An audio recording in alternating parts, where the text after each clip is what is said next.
नमस्कार दोस्तों, आप सभी का स्टडी फॉर यूपीएससी पीसीएस में स्वागत है। इनको तो आप सभी लोग जानते ही होंगे। ये न्यूज़ में क्यों दिखा रहा हूँ अभी मैं बताऊँगा, कारण पर भी आऊँगा। लेकिन पहले इनको देखिए, ये कौन है तो आपको पता होगा। आईआईटी वाले बाबा हैं जो बहुत फेमस हो रहे हैं कुंभ में, और भी कुछ लोग फेमस हो रहे हैं। मैं बस आपको कुछ कंपेयर करवाऊँगा। कंपेयर क्यों करना ज़रूरी होता है, ताकि आप समझें कि हमारी दिशा क्या हो गई है। हम भारत के जो लोग हैं, हमारी दिशा कहीं और तो नहीं जा रहे हैं, हम दुनिया कहीं और तो नहीं जा रही है ना। ज़रा न्यूज़ देखिए, कल आपको पता होगा कि दुनिया भर के मार्केट 2-3 दिनों से क्रैश हो गए हैं। अमेरिका के मार्केट ख़ास तौर से क्रैश हुआ है। भारत का तो मार्केट उठा ही नहीं है इस वर्ष में कभी। देखिए न्यूज़ क्या है, एक कोई टेक्नोलॉजी बनाने से कितना बड़ा इम्पैक्ट पड़ता है। पहले मैं आपको न्यूज़ दिखाता हूँ, फिर आज का न्यूज़पेपर डिस्कशन हम लोग शुरू करेंगे। देखिए अमेरिका के राष्ट्रपति हैं ये, इन्होंने बोला है कि वेकअप कॉल फॉर यूएस जो भी बोलें उनके लिए भी है और यूनाइटेड स्टेट के लिए भी है। क्या बोला उन्होंने, state Trump on China deep seek AI. क्या है ये भाई, ये एक चैट जीपीटी आपने सुना है। ओपन एआई कंपनी है जिसने चैट जीपीटी बनाया था, और सबसे एडवांस, दुनिया की सबसे एडवांस लार्ज लैंग्वेज मॉडल किसने बनाया है, तो वो चाइना ने बनाया है। और माना जा रहा है कि ये परिवर्तनकारी होगा, गेम चेंजर साबित होने जा रहा है। पेरिस में एआई समिट हो रहा है, जहां पर प्रधानमंत्री मोदी जा रहे हैं समिट में भाग लेने के लिए। उससे पहले चाइना ने दुनिया को ये जवाब दिया है कि हम आपसे बेहतर चीज़ बना सकते हैं। मैं भारत का हूँ तो मुझे तो भारत के लिए कंसर्न होगा ना। How China DeepSeek sent shock wave in the American stock market, wiping out billions from the market cap of tech superstar. जो अमेरिका के बड़े बड़े टेक जाइंट्स आप सुनते हैं ना, कि एप्पल, गूगल, फेसबुक, बड़े बड़ी कंपनियाँ, माइक्रोसॉफ्ट, 1 लाख करोड़ उनके डूबे हैं। कितने? 1 लाख करोड़ एक दिन में। क्यों पढ़ा रहा हूँ मैं आपको ये चीज़ें, आज के टॉपिक से रिलेटेड है ये। लार्ज लैंग्वेज मॉडल ये पढ़ेंगे हम लोग, क्या होता है ये। अभी चाइना ने इसको बनाया है, इस टेक्नोलॉजी को। माना जा रहा है कि ये गेम चेंजर होगा। यूनाइटेड स्टेट और उसकी कंपनियों को कोई अगर पीछे वाकई छोड़ रहा है तो चीन की कंपनियां हैं, जिसमें बड़ी बड़ी कंपनियों ने एआई पर इतना ज़्यादा इन्वेस्ट किया है कि एआई के लिए उन्होंने अपना फ्यूचर पूरा तैयार करके रख लिया है। अगर भारत की हम लोग बात करेंगे तो भारत में समिट और कॉन्फ्रेंस के अलावा, योजनाओं के अलावा कोई बड़ी उपलब्धि हमारी नहीं हो पाई है। एआई के क्षेत्र में कुछ भी बड़ी उपलब्धि नहीं है। हम बस क्या कर सकते हैं, हम बस चाइना का ये जो टेक्नोलॉजी है इसका उपयोग कर लेंगे भारत के मार्केट में, या फिर यूएस का जो ओपन एआई है उसको उपयोग कर लेंगे। हम लोग केवल उपयोगकर्ता हैं, उपभोग करता हैं, निर्माता नहीं है। हम लोग प्रोड्यूसर नहीं हैं, हम केवल और केवल एक मार्केट बनकर रह गए हैं। ओके, देखिए आज का हेडलाइन क्या है। हेडलाइन भी चीन से जुड़ा हुआ है, उसके बाद आगे बढ़ेंगे हम लोग। हेडलाइन है कि भारत के जो फॉरेन सेक्रेटरी हैं विक्रम मिस्री जी, वो चीन के फॉरेन मिनिस्टर से मिले हैं, और इस दौरान कई सारी चीज़ों पर वार्तालाप हुई, जैसे मानसरोवर यात्रा, वीज़ा और डायरेक्ट फ़्लाइट सर्विस वगैरह शुरू करने की बातचीत की गई है। तो हम लोग मानसरोवर यात्रा को देखेंगे। ये पीटी और मेंस के पॉइंट ऑफ व्यू से इम्पॉर्टेंट हो जाता है। नए रास्ते भी खोले गए हैं मानसरोवर के लिए 2020 ईस्वी में लिपुलेख दर्रा से होते हुए, उसको भी हम लोग देखेंगे। उसके साथ में हम लोग प्रधानमंत्री मोदी जी की यात्रा होने वाली पेरिस में। किस चीज़ को लेकर यात्रा होने वाला भाई, तो पेरिस में जो फ्रांस के राष्ट्रपति हैं इमैनुअल मैक्रोन, उनके द्वारा एआई समिट आयोजित किया जा रहा है। एआई समिट आयोजित किया जा रहा है। समिट कॉन्फ्रेंस ज़्यादा हो रहे हैं एआई को लेकर, काम कम हो रहे हैं।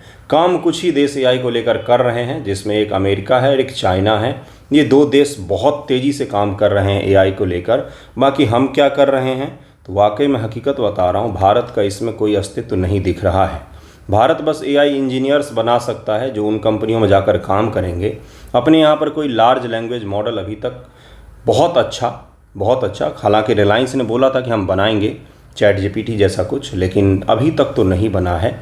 बन जाता तो सही रहता, क्योंकि हर चीज़ की टाइमिंग होती है। टाइमिंग अगर आपने 5 साल बाद बनाया तो 5 साल बाद तो ये इरेलेवेंट हो जाएगा, इससे भी हाई टेक्नोलॉजी आ जाएगा।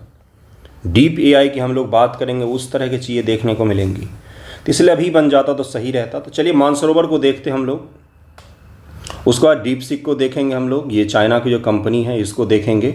उसके बाद से देखेंगे LLM क्या होता है, पेरिस समिट को भी देखेंगे कि पेरिस समिट में क्या क्या वार्तालाप होने वाला है। सवाल क्या पूछा जाएगा आपसे, सवाल पर चर्चा कर लेते हैं। वैसे आज का मेंस का टारगेट क्या है अपना, तो मूल अधिकार पढ़ना है आप सभी को, उसी से रिलेटेड क्वेश्चंस मैं दूंगा आज। मूल अधिकार जो मेंस टारगेट है, जिनका मेंस एग्जामिनेशन में उनकी बात कर रहा हूँ, बाकी तो सभी ग्रुप में अपना अपना टारगेट दिया हुआ है। इसमें एक और चीज़ है, सवाल क्या पूछा जाएगा, सवाल आपसे ये पूछा जाएगा कि LLM क्या होता है। हो सकता है मेंस एग्जामिनेशन में साइंस एंड टेक में ये पूछा जाए कि LLM क्या होता है, LLM के प्रभावों को बताइए, या LLM से भारत या दुनिया के अर्थव्यवस्था पर क्या प्रभाव पड़ने वाला है, ये आपसे पूछा जा सकता है। ये भी पूछा जा सकता है कि स्टॉक मार्केट वगैरह जो क्रैश हुए हैं किसके कारण से, इनोवेशंस के कारण से। अमेरिका में राष्ट्रपति के बनने के पश्चात से तो और भी ज़्यादा स्थिति बुरी हो गई है। तो कुछ इनोवेशन ऐसे होते हैं जो पूरे दुनिया भर के स्टॉक मार्केट और मार्केट को प्रभावित करते हैं। तो सवाल ये पूछा जा सकता है कि विज्ञान और प्रौद्योगिकी जो है वो नए युग में का किस तरफ किस दिशा में जा रही है और भारत का उसमें क्या योगदान हो रहा है। तो आपको वहाँ पर लिखना पड़ेगा कि भारत सरकार AI को लेकर या क्वांटम को लेकर जो भी काम कर रही है, कम से कम नीतिगत स्तर पर तो कर ही रही है, हालांकि वो काम दिखता नहीं है कहीं पर भी ज़मीनी हकीकत में। तो उसको आपको लिखना पड़ेगा। देखिए एक एक करके समझते हैं। सबसे पहले मानसरोवर यात्रा को पढ़ते हैं हम लोग कि मानसरोवर यात्रा क्या है और किस तरह से किया जाता है, कहाँ से शुरुआत होती है, कौन से रास्ते हैं, PT के पॉइंट ऑफ व्यू से इम्पॉर्टेंट है। भारत से प्रतिवर्ष जून से सितंबर तक, कब से, जून से सितंबर, उत्तराखंड में लिपुलेख दर्रा से 1981 से और सिक्किम में नाथुला दर्रा 2015 के माध्यम से कैलाश मानसरोवर यात्रा का आयोजन करता है। और चीन जो है, चीन इसमें सहयोग करता है, तभी जाके ये संभव हो पाता है। कैलाश मानसरोवर आपको पता ही होगा कि हिंदू धर्म में बहुत ही पवित्र स्थल माना जाता है भगवान शिव का निवास स्थान यही है। कैलाश मानसरोवर हिंदू, जैन, बौद्ध और बौन अनुयायी शामिल होते हैं। हिंदू धर्म की मान्यताओं में कैलाश शिखर भगवान शिव का वास स्थल बताया गया है। वहीं जैन धर्म के अनुयायी इसे अष्टपद पर्वत मानते हैं, जहां ऋषभ देव जी ने मोक्ष प्राप्त किया था। ऋषभ देव जी का नाम तो आप जानते ही होंगे। ऋषभ देव जी को मोक्ष प्राप्ति कहाँ पर हुआ था, तो कैलाश मानसरोवर में ही हुआ था। इसलिए जैनियों के लिए भी ये काफ़ी महत्वपूर्ण है, काफ़ी पवित्र माना जाता है। कैलाश पर्वत के निकट अवस्थित मानसरोवर झील से बहुत सारी नदियाँ निकलती हैं। अपनी आध्यात्मिक ऊर्जा के फलस्वरूप एक पवित्र स्थल है। इस तीर्थ स्थल का प्रबंधन कुमाऊं मंडल विकास निगम द्वारा भारत के विदेश मंत्रालय और चीनी सरकार के सहयोग से किया जाता है। कुमाऊं मंडल उत्तराखंड में 2 मंडल हैं। कौन कौन से, ये उत्तराखंड का मैप हो गया, एक है गढ़वाल मंडल, एक है कुमाऊं मंडल। तो कुमाऊं मंडल चीन की सरकार और भारत की सरकार मिलकर क्या करती है, इस यात्रा का आयोजन करती है। पास आपको लेना पड़ता है, पहले परमिशन लेना पड़ता है, फिर आपकी फिटनेस जांच होती है कि आप कैलाश मानसरोवर जाने के लिए फिट भी हैं कि नहीं। और अगर आप फिट पाए जाते तो भी तभी जाके आपको क्या मिलता है, परमिशन मिलता है वहाँ पर जाने के लिए। 6638 मीटर ऊंचा कैलाश पर्वत काले पत्थर के निर्मित हीरे के आकार का शिखर है और साथ ही एशिया की प्रमुख नदी जैसे ब्रह्मपुत्र, सतलज, सिंधु और करनाली का उद्गम स्थल है। UPPSC क्वेश्चन 2020, हाँ, उसने पूछा था कि कौन सी ऐसी नदी है जिसका जो उद्गम स्थल है वो ब्रह्मपुत्र के समान ही है। वहाँ पर ऑप्शंस दिया हुआ था, तो आपको ये पता होना चाहिए कि सिंधु, सतलज और ब्रह्मपुत्र ये तीनों नदियाँ एक ही स्थान से निकलती हैं, वही ये स्थान है। देखिए किस प्रकार से निकलती हैं। अगर ये भारत है तो ब्रह्मपुत्र इस तरफ बह जाती है यहाँ से, सिंधु इस तरफ बह जाती है और सतलज इस तरफ से आ जाती है। तो यहाँ का दिख रहा है आपको 3 दिशाओं में जा रही है, 3 दिशाओं में 3 नदियाँ निकल रही हैं यहाँ से, एक ही जगह से निकल रही हैं। एक सीधा आ जाती है सतलज, एक ब्रह्मपुत्र नॉर्थ ईस्ट के थ्रू आती है और जो सिंधु नदी है वो भारत के उत्तर से इस प्रकार से आती है। तो कृपया इसको ध्यान में रखें, ये पूछा जा सकता है। यही कैलाश मानसरोवर की यात्रा होती है, कहाँ से, उत्तराखंड से भी होती है, सिक्किम के थ्रू भी होती है। ओके, कैलाश मानसरोवर के नवीन सड़क मार्ग 2020 में रक्षा मंत्री जी ने इसका उद्घाटन किया था। उत्तराखंड में 80 किलोमीटर की सड़क को देश को समर्पित किया। जो लिपुलेख दर्रा किसको जोड़ता भाई, तो उत्तराखंड में स्थित है ये दर्रा, उत्तराखंड में स्थित है ये। इस 80 किलोमीटर लंबे ग्रीनफील्ड रोड का निर्माण चाइना स्टडी ग्रुप के निर्देशों के अनुसार किया गया है। यह सड़क परियोजना भारत चीन बॉर्डर रोड द्वारा वित्त पोषित है और अब इसके थ्रू भी यात्रा किया जाता है। लिपुलेख दर्रा के थ्रू जब यात्रा होता है तो यात्रा का समय जो है वो काफ़ी कम हो गया है।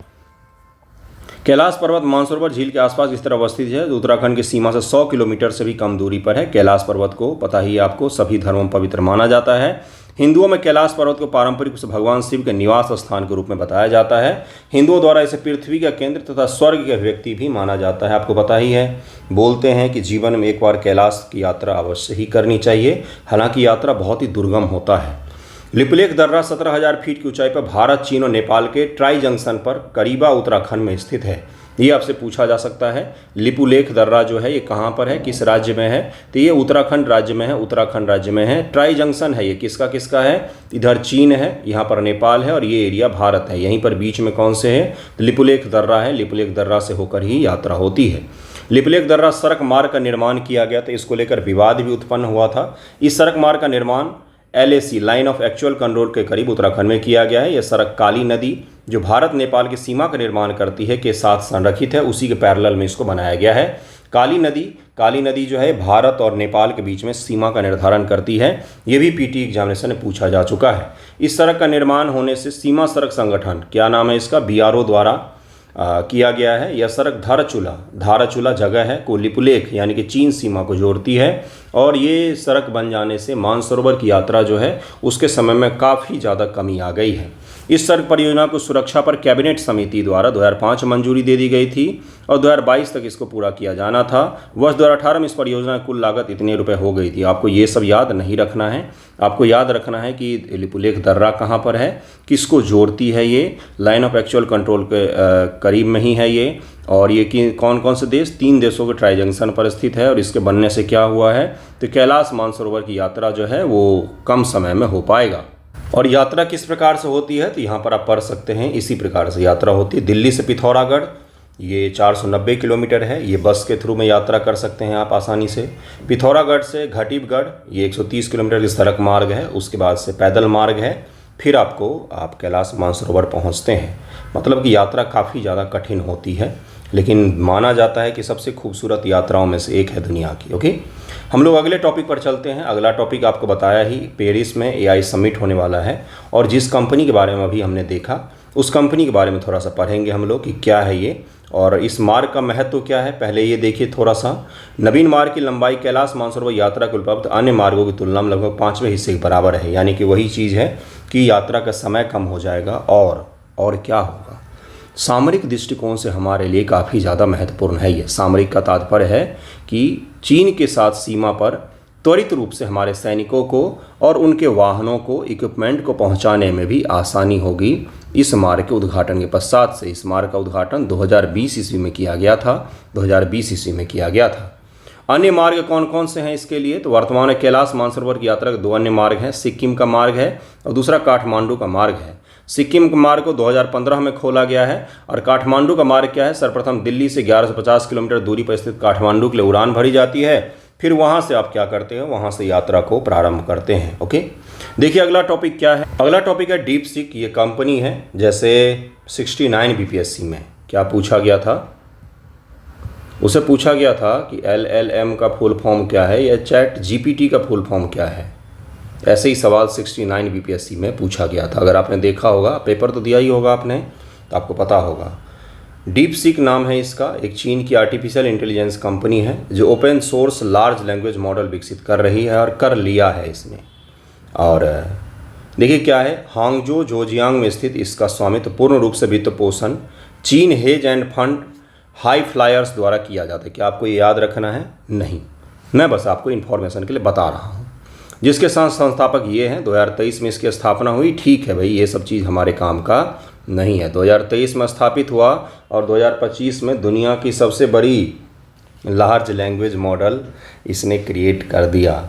माना जा रहा है कि ChatGPT के पिताजी है ये। डीप सीक ChatGPT के समान स्तर पर तक कार्य करता है। कम लागत पर विकसित होने, कम संसाधनों का उपयोग करने के बावजूद NVIDIA चिप्स के लिए चीन पर अमेरिका के प्रतिबंधों के बीच डीप सीक द्वारा AI मॉडल विकसित किया गया था। और ज़रा सोचिए एक बार को कि अमेरिका ने क्यों प्रतिबंध लगाया। अमेरिका ने क्यों प्रतिबंध लगाया? कोई AI का लार्ज मॉडल विकसित करना कोई अपराध तो नहीं है। डर, जब आप किसी को प्रतिभा के बदौलत पीछे नहीं छोड़ सकते हैं तो फिर आप अलग अलग माध्यम निकालते हैं उसको पीछे छोड़ने की। लेकिन अगर आपके अंदर प्रतिभा होगा तो फिर आपको कोई रोक नहीं पाएगा। वही चीज़ यहाँ पर चीन के साथ भी है। भले वो उसके साथ हमारे रिलेशन अच्छे नहीं हैं, लेकिन ये आपको मानना पड़ेगा कि उसने अच्छा काम किया है टेक्नोलॉजी के क्षेत्र में, मैन्युफैक्चरिंग और इनोवेशन के क्षेत्र में। हमें सीखना चाहिए कि हम क्यों नहीं कर पा रहे हैं, हम क्यों केवल कॉन्फ्रेंस और समिट में भाग लेते रह गए, केवल बातें बनाते रह गए। हमारे यहाँ बच्चे बचपन से AI बोलते हैं। कितना ख़राब चीज़ है ये, सोचने में ही आपको अजीब लगेगा। हम क्यों नहीं बना पाते इस तरह का लार्ज लैंग्वेज मॉडल, भारत क्यों नहीं बनाता है? कोई बड़ा इनोवेशन याद है आपको बचपन से लेकर आज तक में जो हमने किया हो, जो दुनिया में गेम चेंजर साबित हुआ हो? ऐसा तो कुछ तो होना चाहिए ना हमारे पास में, क्यों नहीं कुछ है? तो उसके पीछे कारण भी है, यूनिवर्सिटी कॉलेज स्कूल हमारे यहाँ पर उतने अच्छे नहीं हैं। डीप सीक ने अपने जनरेटिव आर्टिफिशियल इंटेलिजेंस चैटबॉट को अपना सोर्स बना दिया है, जिसका अर्थ है कि इसका कोड उपयोग संशोधन देखने के लिए स्वतंत्र रूप से उपलब्ध है। इसमें निर्माण उद्देश्यों के लिए स्रोत कोड, डिजाइन दस्तावेजों तक पहुँच, उनका उपयोग करने की भी अनुमति शामिल होगी। यानी कि ओपन सोर्स बना दिया है, आप अपने अनुसार इसका उपयोग कर सकते हैं। ओपन सोर्स का मतलब होता है कि कंपनी को कुछ खास आपको पे नहीं करना पड़ेगा। ओपन सोर्स है, आप इसको अपने स्तर पर उपयोग करने के लिए स्वतंत्र हैं, उपयोग कर सकते हैं। इससे ये फ़ायदा होगा कि दुनिया भर की जो अलग अलग कंपनियां हैं वो इसका आसानी से उपयोग कर पाएंगी, और इसी कारण से अमेरिकी जो कंपनियां थी उनके शेयर धड़ाम से गिर गए मार्केट में। 1 लाख करोड़ डूबा है उनका। आप यहाँ इमेजिन कर सकते हैं एक दिन के अंदर। LLM होता क्या है? पहले LLM को समझेंगे, फिर पेरिस समिट को देखेंगे। हम लोग पेरिस समिट को देखेंगे। उन्नत कृत्रिम बुद्धिमत्ता के युग में लार्ज लैंग्वेज मॉडल के उद्भव ने कंप्यूटर का मनुष्यों के साथ इंटरेक्शन, क्या कंप्यूटर मनुष्यों के साथ जो इंटरेक्शन करता है उसमें आसानी हो गई है। कंप्यूटर को केवल एक ही भाषा समझ में आती है, 0 और 1 की। इसको क्या कहा जाता है बंधुओं? बाइनरी सिस्टम कहा जाता है। तो पहले हम क्या करते थे, अलग अलग भाषाओं में लिखते थे। जैसे आपने सुना होगा जावा, है ना, C++, C#, ये सब अलग अलग कंप्यूटर की भाषाएं थी, जिसके माध्यम से हम लोग सॉफ्टवेयर का निर्माण करते थे, और उस सॉफ्टवेयर के निर्माण के द्वारा कंप्यूटर से संवाद स्थापित करते थे या कंप्यूटर से कोई काम करवाते थे। लेकिन लार्ज लैंग्वेज मॉडल वो मॉडल होता है जिसमें हम अपनी भाषाओं में इनपुट दे सकते हैं। हम कुछ बोलेंगे तो इनपुट आसानी से हो जाता है, और पहले से ट्रेंड होते हैं ये, यानी कि इनको करोड़ों अरबों इंस्ट्रक्शन दिए गए रहते हैं पहले से ही, और इनके पास में काफ़ी बड़ी मात्रा में डेटा होता है। उस डेटा का उपयोग करके आपका उत्तर देंगे, ये आपके लिए चीज़ों का निर्माण कर सकते हैं। जैसे अगर आपके पास में व्हाट्सएप हो तो व्हाट्सएप पर AI का ऑप्शन ऑन कर दिया उन्होंने। AI का ऑप्शन आपको दिखेगा, वहाँ पर आप लिखिए इमेजिन फ्लाइंग डॉग, तो आपको उड़ता हुआ कुत्ता का फोटो बनाकर वो दे देगा। किस तरह से आपकी भाषा समझ गया वो AI। तो इसी प्रकार की चीज़ें इसमें LLM में हम लोग पढ़ते हैं। इसमें क्या है, LLM ने AI प्रौद्योगिकी के क्षेत्र में एक नई सीमा का मार्ग प्रशस्त कर दिया है।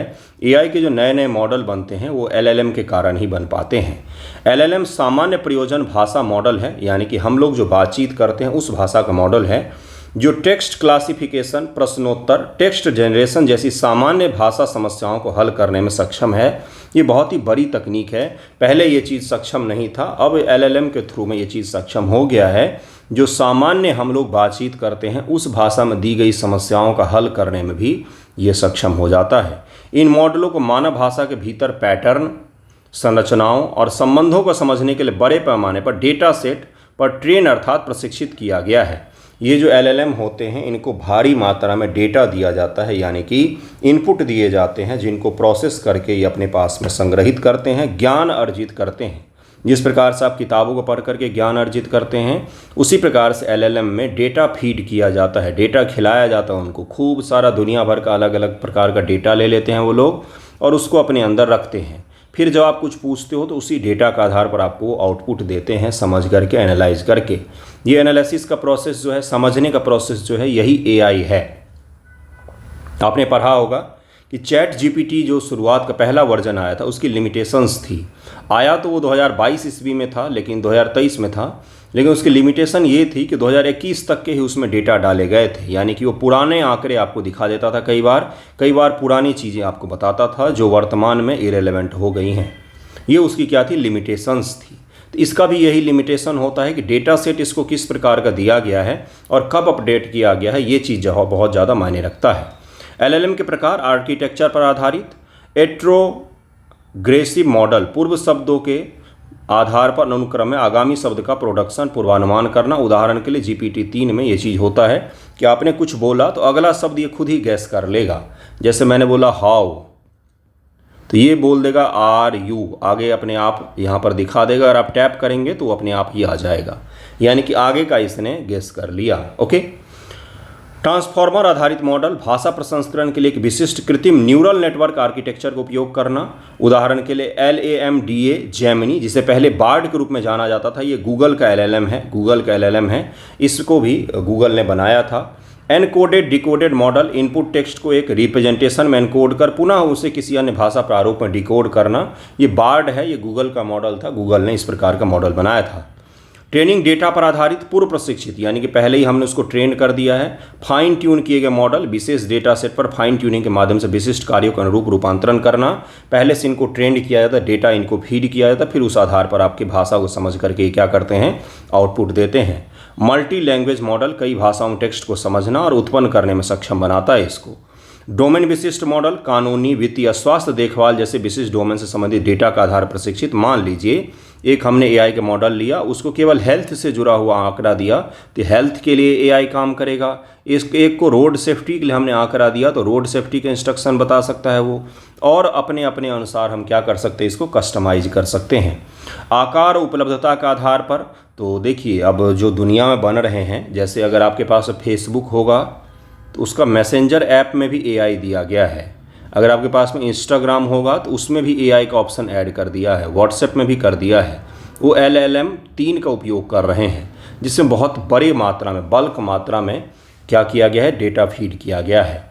तो अब तो ये रोज़ ही बढ़ेंगे। मैं आपको ये कह रहा हूँ कि उन्नत से उन्नत LLM आपको देखने को मिलेगा। ओपन सोर्स LLM के उदाहरण हैं LLM-MA2, Bloom, Google bird, falcon 180B, OPT 170B और कौन सा अभी मैंने आपको दिखाया, डीपसीक। ये किसका है, ये चाइना का है, ये बनाया है उन्होंने, जो माना जा रहा है कि सबसे एडवांस LLM है ये। नावीडिया कंपनी को जानते हैं आप, नावीडिया कंपनी के CEO, नावीडिया दुनिया में सबसे ज़्यादा चिप वगैरह का निर्माण करती है, AI आधारित चिप भी बना रही है। नावीडिया के CEO ने बोला है कि डीपसीक जो होगा ये गेम चेंजर होगा। मैंने अपने मन से नहीं बोला था ये। क्लोज सोर्स LLM के उदाहरण OpenAI द्वारा क्लोज सोर्स है, यानी कि सभी लोग इसका उपयोग नहीं कर सकते। उपयोग करने के लिए आपको पे करना पड़ता है, कुछ ही हिस्सा आप फ्री में इसका उपयोग कर सकते हैं। जो ChatGPT जिसको हम कहते हैं ये है। गूगल द्वारा जेमिनी है, ये भी क्लोज सोर्स है, इनका अपना है, ओपन सोर्स इन्होंने नहीं रखा है। वहीं डीपसीक को ओपन सोर्स रखा गया है, इसी के कारण से इतने बड़े स्तर पर हमें प्रभाव देखने को मिले हैं। आपसे सवाल क्या पूछा जाएगा, आपसे सवाल ये पूछा जाएगा LLM का एप्लीकेशन क्या है, अनुप्रयोग क्या है, कहाँ पर इसका उपयोग हो सकता है। LLM जो है ये मानव के या सरकारों के लिए किस प्रकार से उपयोगी हो सकता है। पिछली बार VPSC ने पूछा था कि AI जो है, AI ये लेजिस्लेटिव बॉडी किस प्रकार से इसका इस्तेमाल कर सकती है। ये VPSC ने सवाल पूछा था, सवाल का स्टैंडर्ड काफ़ी अच्छा है। देखिए क्या है इसका उपयोग। LLM कहानियों से लेकर कविता, गीतों, मानव जैसी विषय वस्तु उत्पन्न कर सकते हैं। आभासी सहायक के रूप में काम कर सकते हैं, जो विपणन रणनीतियों के लिए महत्वपूर्ण भावना विश्लेषण, अनुवाद, पाठ सारांश में उत्कृष्ट होते हैं।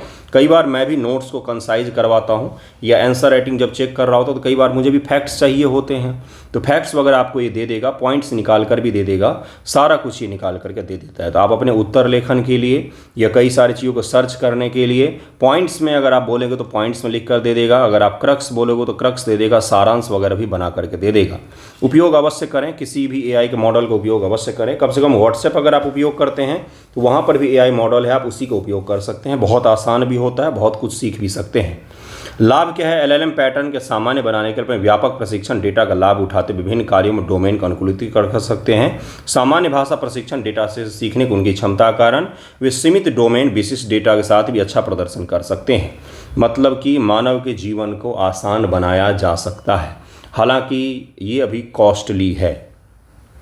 जो अच्छे AI मॉडल हैं जैसे GPT ही है, ChatGPT, उसका जो एडवांस मॉडल है ChatGPT 4 की मैं बात कर रहा हूँ, वो हाईली पेड है, 2000 से 2500 रुपये पर मंथ लेता है वो। बिल्कुल सही सुन रहे हैं आप। तब जाके आपको वो एक्सक्लूसिव वाले फ़ोटो वीडियो जनरेट करने में भी मदद कर सकता है।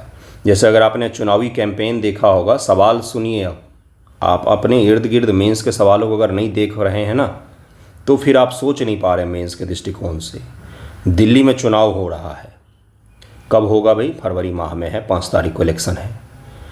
आम आदमी पार्टी और बीजेपी, इनका अगर चुनावी कैंपेन आपने देखा होगा, एआई का भर भर के उपयोग कर रहे हैं ये लोग, जिसमें बाबा अंबेडकर अरविंद केजरीवाल को आशीर्वाद दे रहे हैं, तो कहीं पर अरविंद केजरीवाल जी का एआई वीडियो बना करके वो बीजेपी वाले पोस्ट कर रहे हैं।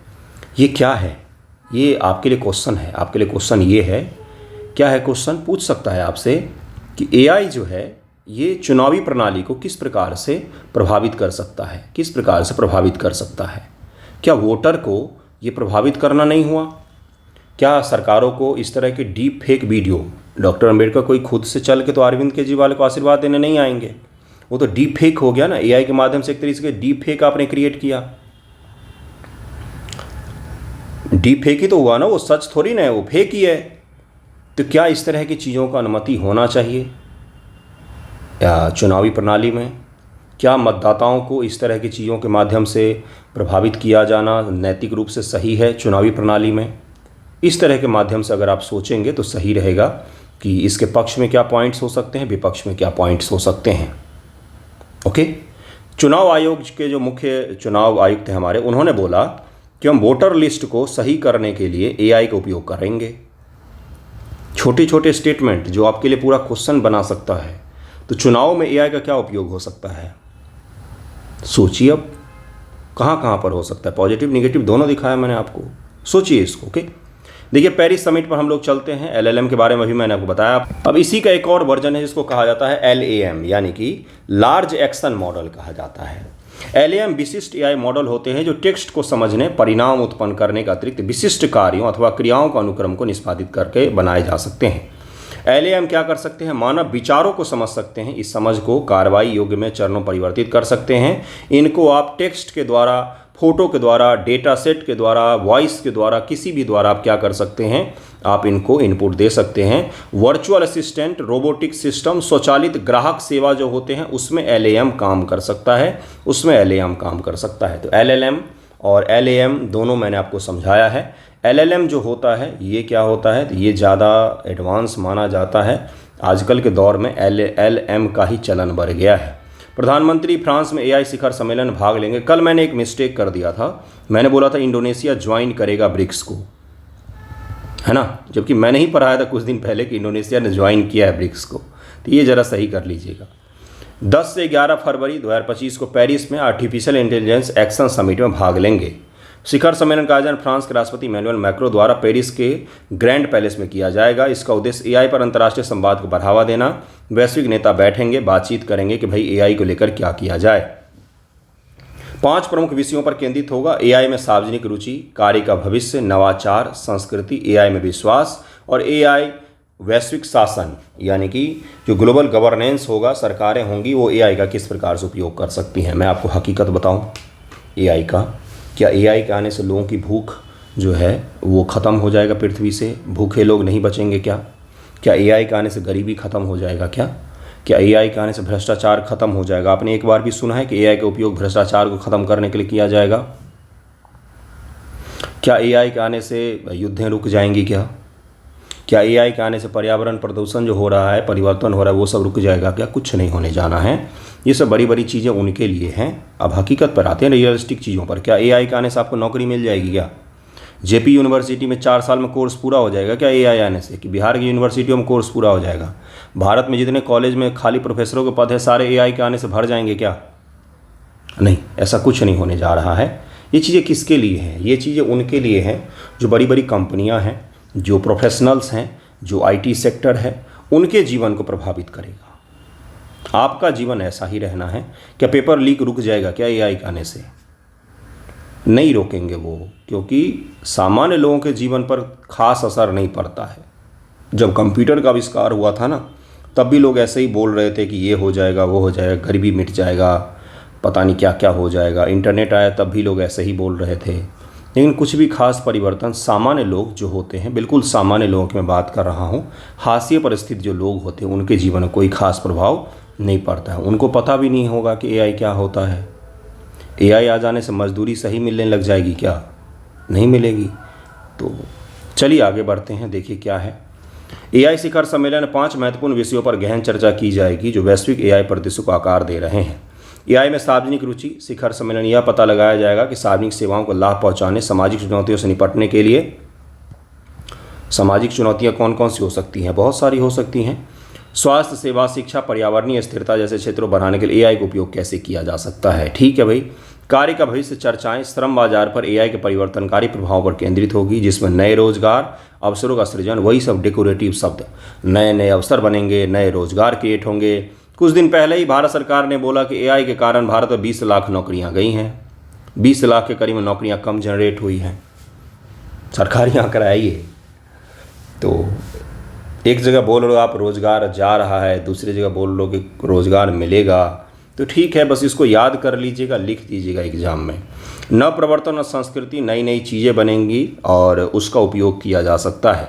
एआई पर भरोसा, एआई प्रौद्योगिकी में विश्वास का निर्माण उनके व्यापक रूप से अपनाए जाने के लिए महत्वपूर्ण है। विषयों में नैतिक एआई अभ्यास यानी कि एथिकल एआई हो, एआई का दुरुपयोग ना हो। पारदर्शी जवाबदेही, मानकों और विनियमों का विकास शामिल होगा ताकि यह सुनिश्चित किया जा सके कि एआई सिस्टम विश्वसनीय और निष्पक्ष हों, जनता केंद्रित हों। कोई भी तकनीक का तब तक मायने नहीं रखता है जब तक सामान्य लोगों के जीवन पर उसका सकारात्मक प्रभाव नहीं पड़ता है। अगर सामान्य लोगों के जीवन पर किसी तकनीक का सकारात्मक प्रभाव पड़ रहा है तो वो तकनीक फिर जनता का तकनीक है, वरना तो ये प्रोफेशनल्स के लिए बनकर रह जाएगा। जो अच्छे खासे पढ़े लिखे टेक्नोलॉजी को समझने वाले लोग हैं, केवल उनके लिए हो जाएगा, है ना।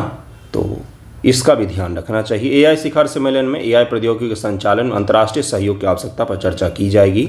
जिम्मेदारी एआई विकास और तैनाती के लिए वैश्विक ढांचे, दिशा निर्देश स्थापित करने पर ध्यान केंद्रित किया जाएगा। वैश्विक भागीदारी और रणनीतिक महत्व भी देखा जाएगा। राष्ट्रपति मैक्रो ने एआई पर वैश्विक बातचीत के लिए एक मंच के रूप में इस शिखर सम्मेलन का महत्व को रेखांकित किया है। प्रमुख प्रतिभागियों में अमेरिका, चीन, भारत जैसे प्रमुख शक्तियां शामिल होंगी, खाड़ी देश भी शामिल होंगे। और वो चाह रहे हैं कि जिस प्रकार से पेरिस समझौता हुआ था जलवायु परिवर्तन को लेकर, उसी प्रकार से एआई को लेकर भी नया समझौता हो, उसी को लेकर ये समिट हो रहा है। एआई एक्सचेंज समिट में भारत की सक्रिय भागीदारी वैश्विक एआई एजेंडा को आकार देने के लिए उनकी प्रतिबद्धता को रेखांकित करती है। यह जुलाई 2024 में नई दिल्ली में ग्लोबल एआई समिट भारत की सफल मेजबानी के बाद हुआ है, जिसकी अध्यक्षता एआई पर वैश्विक भागीदारी ने की है। नई दिल्ली शिखर सम्मेलन नैतिक एआई प्रथाओं को बढ़ावा देने के लिए, भारत ने इसको बोला था कि नैतिक एआई प्रथाओं को बढ़ावा दें। पहले अपने यहाँ एआई तो बना लें हम, फिर तो हम नैतिक प्रथाओं को बढ़ावा देंगे, है ना। देखिए 100 बातों की एक बात मैं आपको समझाता हूँ। क्या कोई भी वीडियो देखने के लिए स्ट्रेट फॉरवर्ड तरीके से मैं किसी टॉपिक को पढ़ा सकता हूँ, लेकिन एग्जाम में आपसे बोला जाएगा कि रैशनल तरीके से सोचिए। आप देखिएगा सवालों का अंत में लगा रहता है क्रिटिकल एनालिसिस। तो वो सोचने के लिए मुझे दोनों पक्षों का आपको दिखाना पड़ेगा। मैं कभी भी अपने देश की बुराई थोड़ी नहीं करूँगा, मैं भी तो चाहूँगा कि हमारा देश दुनिया का सबसे अच्छा बन जाए, लेकिन उसकी जो कमियां हैं वो मैं आपको दिखाऊंगा ज़रूर, ताकि आप क्या कर सकें।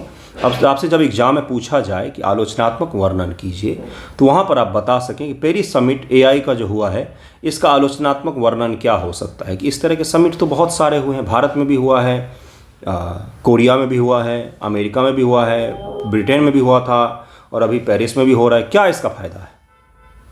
ये चीज़ आपको सोचना पड़ेगा कि सामान्य लोगों के जीवन से जब तक एआई नहीं जुड़ेगा तब तक इसका कोई खास बेनिफिट नहीं होने वाला है। ओके, तो आज का वीडियो यहीं पर एंड करते हैं। अगले वीडियो में इसके आगे की चीज़ों को देखेंगे।